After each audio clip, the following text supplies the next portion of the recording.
শ্রীরামকৃষ্ণ যখন দক্ষিণেশ্বরে থাকতেন, তার স্থূল শরীরে তখনও দুরারোগ্য ক্যান্সারের অসুখের সূত্রপাত তখনও হয়নি।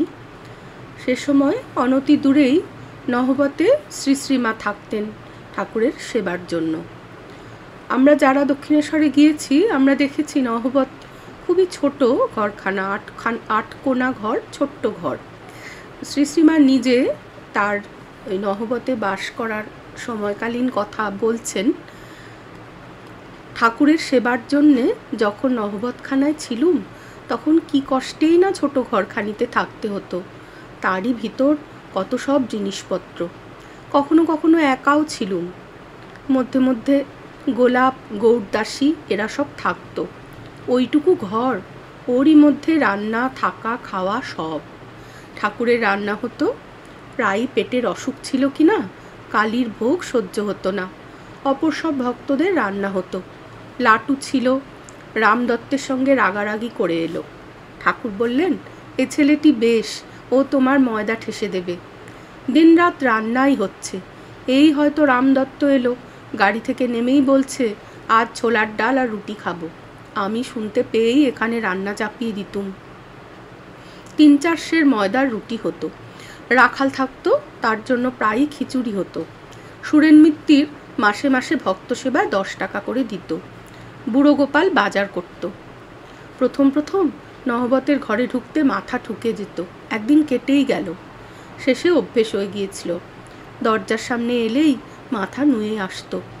কলকাতা হতে সব মোটাসোটা মেয়ে লোকেরা দেখতে যেত, আর দরজার দুদিকে হাত দিয়ে দাঁড়িয়ে বলতো, আহা, কি ঘরেই আমাদের সতীলক্ষ্মী আছেন গো, যেন বনবাস গো। রাত 4টায় নাইতুম। দিনের বেলায় বৈকালে সিঁড়িতে একটু রোদ পড়তো, তাইতে চুল শুকোতুম। তখন মাথায় অনেক চুল ছিল।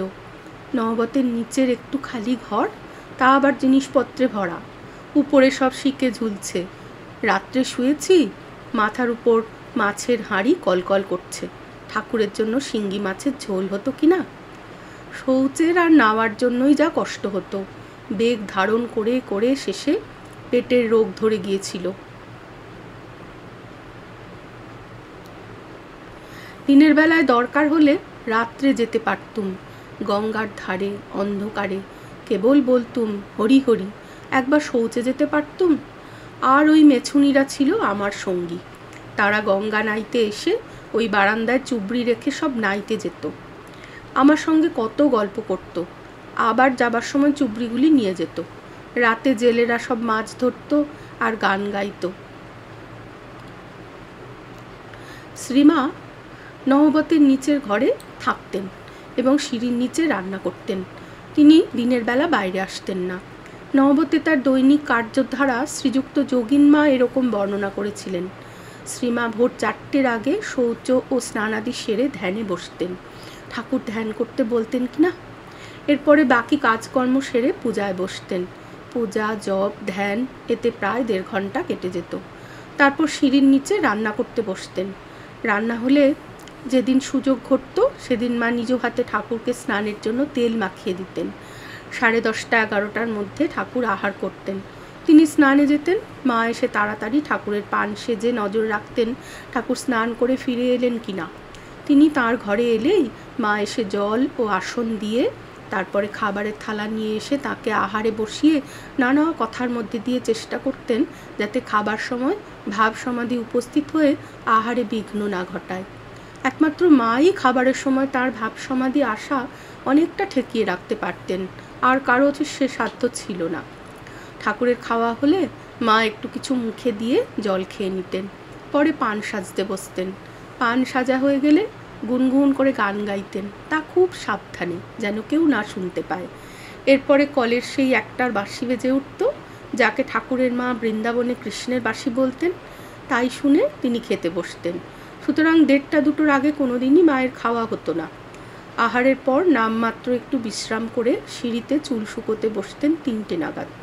তারপর আলো টালো ঠিক করে তোলা জলে নম নম করে মুখ হাত ধুয়ে কাপড় কেচে সন্ধ্যার জন্য প্রস্তুত হতেন। সন্ধ্যা এলে আলো দিয়ে ঠাকুর দেবতার সামনে ধুনো দেখিয়ে মা ধ্যানে বসতেন। এরপর রাত্রে রান্না সকলকে খাওয়ানো সেরে মা আহার করতেন, তারপর একটু বিশ্রাম করে শুয়ে পড়তেন।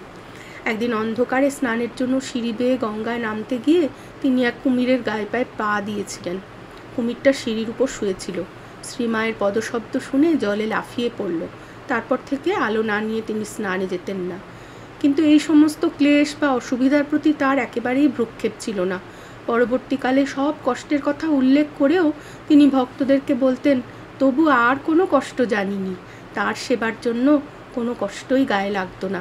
কোথা দিয়ে আনন্দে দিন কেটে যেত।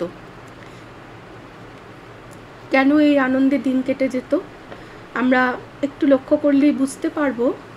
শ্রীরামকৃষ্ণ ছিলেন তার পতি, তার গুরু, তার ইষ্ট দেবতা, তার প্রাণের প্রাণ হৃদয় সর্বস্ব।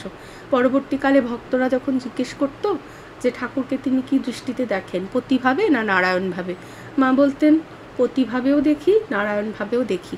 আবার কোনো কোনো ভক্তকে একথাও বলেছেন তিনি ঠাকুরকে সন্তানভাবেও দেখতেন। মানে তার প্রতি ছিল সব রকম ভাব ঠাকুরের প্রতি। তিনি যেন তার হাতের কাছে একদম ভগবান, সগুণ ঈশ্বর যাকে বলে। কিন্তু নির্গুণ ঈশ্বর সেই ধারণাটাও শ্রীরামকৃষ্ণ তাকে দিয়েছিলেন। তিনি শিখিয়েছিলেন চাঁদ মামা যেমন সকল শিশুর মামা, তেমন ঈশ্বরও সকলের আপনার। যে ডাকে সেই দেখা পায়, তুমি যদি ডাকো তো তুমিও পাবে।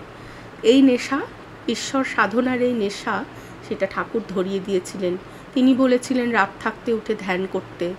যদি কোনো কালে উঠতে না পারতেন তো আমরা পড়েছি সেসব কথা, যে বিছানায় জল ঢেলে দিতেন দরজার নিচ দিয়ে, চৌকাঠের নিচ দিয়ে মা আর লক্ষ্মী দিদি ঘুমোতেন।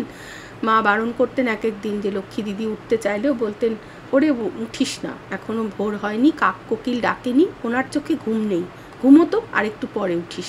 কিন্তু ঠাকুর বলতেন, ওগো তোমরা ওঠো গো, ভোর হয়ে গেল বলে তারা তাও উঠছে না দেখে নিচ দিয়ে জল ঢেলে দিতেন। তারপর ভয়ে বিছানা ভিজে যাবে, এই ভয়ে বিছানাপত্র গুটিয়ে তারা চটপট উঠে বসে ধ্যানে বসতেন।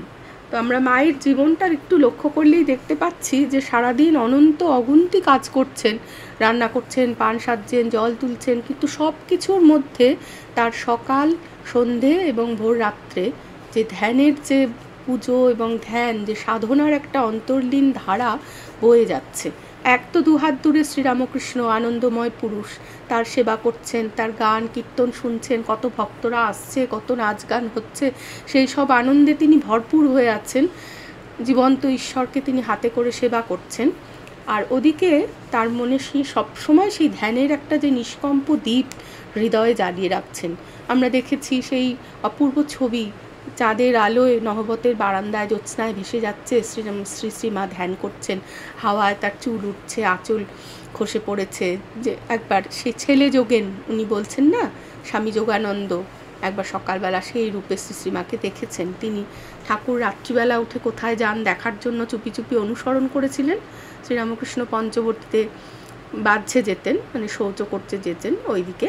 তো উনি তখন দেখছেন যে, উনি ভাবতেন হয়তো যে ব্রাহ্মণ পূজারীরা যেমন দিনের বেলা মন্দিরে পুজো করেন, রাত্রে ঘরে স্ত্রী সঙ্গ করেন, রাত্রে যান স্ত্রীর কাছে, শ্রীরামকৃষ্ণ হয়তো সেরকম হবেন। তো তিনি সেই নিজের ওই ধারণাটাকে সত্য কি মিথ্যে সেটা যাচাই করবার জন্য তিনি লক্ষ্য রেখেছিলেন। তখন শ্রীরামকৃষ্ণ তা দেখে ফেলেছেন। উনি তখন পঞ্চবটী থেকে ফিরছেন, তাকে দেখে বললেন, ভালো ভালো। উনি দেখেই বুঝতে পেরেছেন যে কী উদ্দেশ্যে যোগেন মহারাজ দাঁড়িয়ে আছেন। তখন উনি বললেন, ভালো, সাধুকে রাতে দেখবি দিনে দেখবি তবে তো বিশ্বাস হবে। তখনই যোগানন্দ স্বামী এটা দেখেন যে যে কথা উনি ভাবছেন অতি সাধারণ মানবীর মতো তাদের দাম্পত্য সম্পর্ক, সেটি মোটেই নয়। শ্রীমা ধ্যানস্থা নহবতের ছাদের উপর। তো মায়ের এই ধ্যান খুব গোপনে করতেন, কখনো লোকের সামনে নয়, খুব অন্তরঙ্গ মহলই জানে। উনি ধ্যানে একদম গভীর ধ্যানে বাহ্যশূন্য হতেন। অনেক সময় তার সামনে দিয়ে কোনো বাসন গড়িয়ে দিলে সেই শব্দে উনি কেঁদে ফেলতেন তার ধ্যান যখন ভঙ্গ হতো। আমরা দেখলাম উনি একটা প্যাশন নিয়ে বেঁচেছিলেন। আমরা বলি না যে one who lives in a passion, মানে লিভস উইথ এ প্যাশন।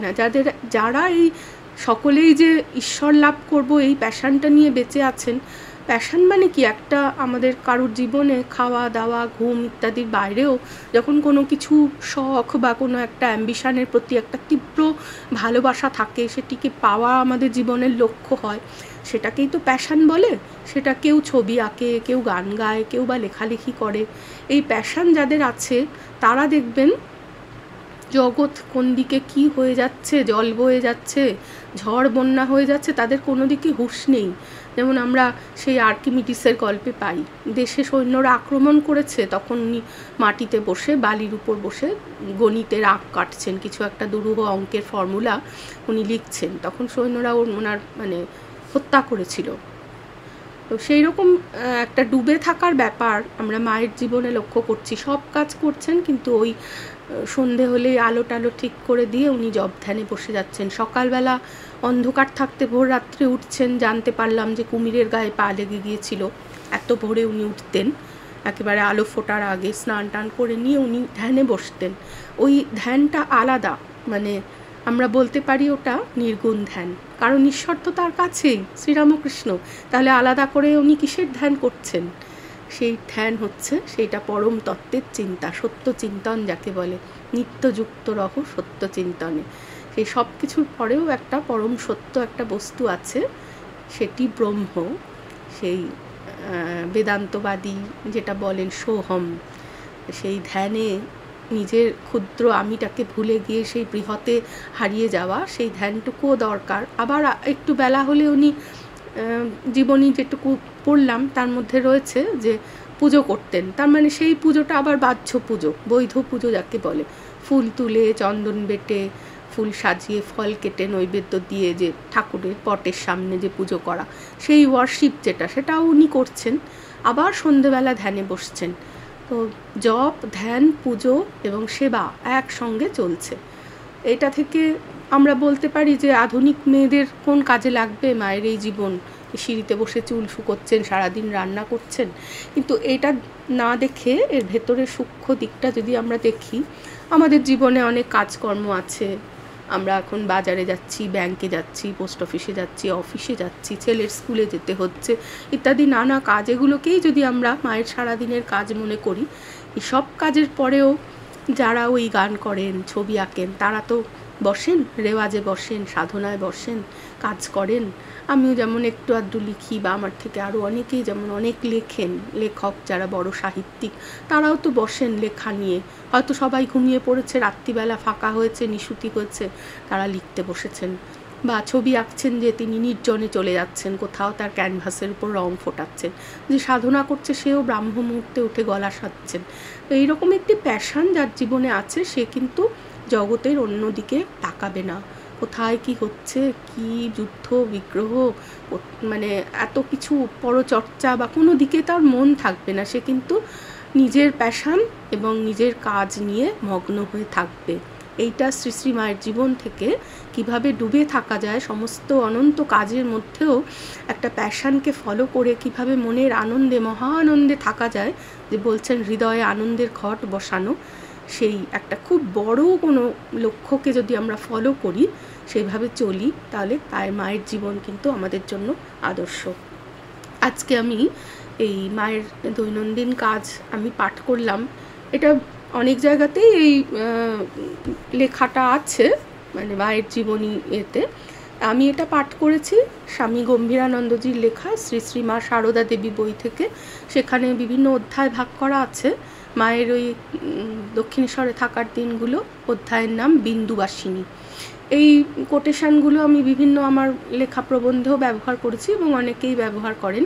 মায়ের দৈনন্দিন এই দিনলিপি ভালো লাগে পড়তে, কোনো উদ্দেশ্য ছাড়া এমনিতেই পড়তে খুব ভালো লাগে। মা জগৎ জননী আমাদের মধ্যে বাস করে গেছেন, কত সামান্য জীবনে কত সন্তুষ্ট থেকে গেছেন, এইটিও তো এইখান থেকে পড়ে আরেকটা অন্যতম প্রাপ্তি। সকলকে অনেক ধন্যবাদ আর প্রণাম। ওং জননীং শারদাং দেবীং রামকৃষ্ণং জগদ্গুরুং পাদপদ্মে তয়োশ্রিত্বা প্রণমামি মুহুর্মুহুঃ।